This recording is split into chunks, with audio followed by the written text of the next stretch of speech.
السلام عليكم ورحمة الله وبركاته.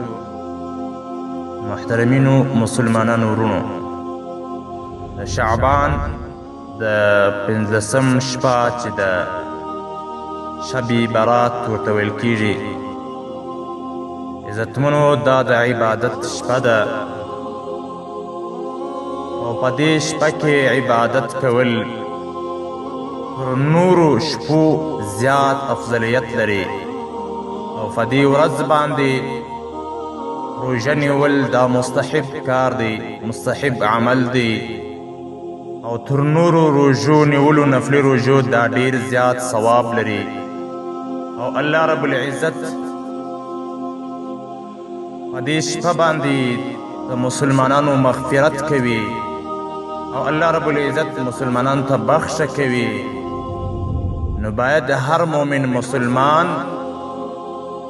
د شعبان د 15 په شپه باندې عبادت وکړي او په دې شپه باندې د الله څخه معافي وغواړي او الله ته زاري او خواستي وکړي. لکه حدیث کې راځي، د بیهقي حدیث دی، پیغمبر صلی الله علیه و آله وسلم فرمایي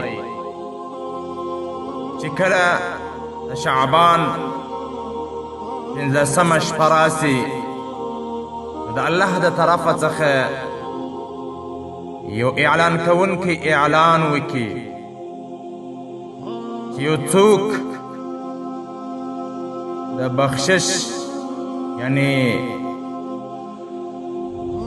د استغفار د بخښنې طلبګار ستا چې موږ هغه ته بخښنه وکړو،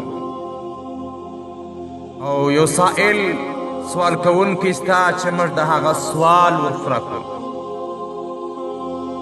نو باید هر مؤمن مسلمان په دې شپه باندې الله څخه معافي وغواړي او توبه الله ته وکړي. حدیث کې راځي، پیغمبر صلی الله علیه و آله وسلم فرمایي،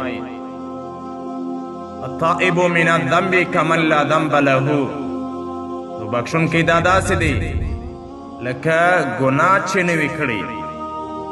نو باید د هر مؤمن مسلمان په دې شپه باندې عبادت وکړي او په دې شپه باندې د الله څخه بخښنه وغواړي او په دې شپه باندې د الله څخه سوال وکړي الله رب العزت باندې، هل من سائل فاعطیه. یو سوال کوونکی ستا چې موږ د سوال ورپوره کړو. نو باید هر مؤمن مسلمان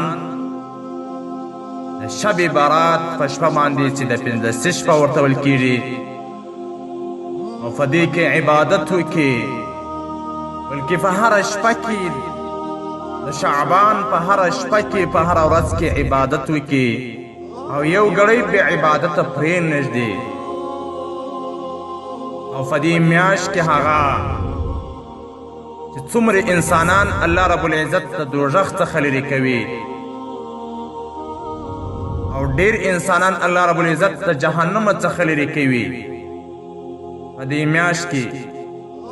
نو الله عز وجل دې هر مؤمن مسلمان ته د صحیح عبادت کولو توفیق ور نصیب کړي. والسلام.